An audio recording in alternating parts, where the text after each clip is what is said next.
अगर कोनो बिंदु या कोनो मुद्दा के जानकारी न होके तो बहुत ऊपर बोले के नहीं चाहिए। बता दें कि गोरखपुर के सिकरीगंज थाना अंतर्गत एक मामला, एक सालू त्रिपाठी जे अपने सोशल अकाउंट से फेसबुक पे गलत खबर चला दिलस, जेकरे ऊपर केस दर्ज हो गए।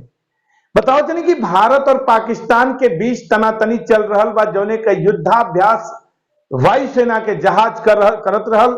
वही युद्धाभ्यास के दौरान तेज आवाज बम जैसा निकलल, जौने के लोग कहीं बम गिरला के आशंका से भयभीत हो गई। गोरखपुर के सिकरीगंज, खजनी, तमाम ऐसा क्षेत्र बाणन जहां पे 9:30 बजे के टाइम में सुबह एयरफोर्स के जहाज, वायुसेना के जहाज तेजी से निकल के और वो अभ्यास करते रहे। अभ्यास के दौरान उसे निकले वाली आवाज बम जैसा लागल तो लोग भयभीत हो गए ललन और कहलन कि कहीं लागत कि बम गिरल, कौनो आशंका के से भय से ग्रसित हो गई। तो वहीं जब ये खबर तेजी से वायरल होके लागल तो गोरखपुर के जिला अधिकारी, आला एयरफोर्स के अधिकारी मौके पे आके एक साफ कैलन कि नहीं, ये युद्धाभ्यास है और आप सब घबराई मत, युद्ध के अभ्यास जैसे होत रहेला, एकरे वजह से ये तरह के आवाज भी निकल सकेले। तो एक पुष्टि भई। लेकिन वही सालू त्रिपाठी एक सिकरीगंज के अपने फेसबुक हैंडल से साफ सीधे लिख देली कि बम गिरला से 40 लोग के मौत हो गई।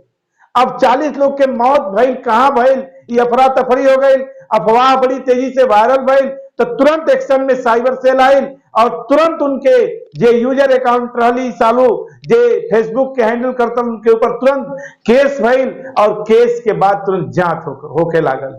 तो आप सब भी समझ जाएं, एक एक पोस्ट पे निगरानी रहेले सरकार के और आईटी सेल के, सबके निगरानी रहेले। आप का लिखत हैं फेसबुक पे, यूट्यूब पे, ओकर आपके जवाब देवे के पड़ी। तो भ्रामक और गलत तथ्य बिल्कुल फेसबुक पे या सोशल मीडिया पे नहीं के फैलावे के चाहिए। आप सब अपने सही तरीके के, सही बात के आप फेसबुक पे उठाएं और यूट्यूब पे उठाएं, जोने से समाज के सुधार हो के, देश के सुधार हो के।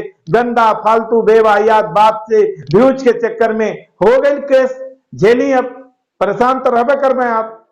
तो ये सब पचड़े में कौन जरूरत पड़ लेके, इसे सब लोग सावधान हो जाएं। भारत पाकिस्तान का जो करकच बहु तो चलता, लेकिन आप लोग आपस में करकच करके अपन जिंदगी काहे खराब करते हैं।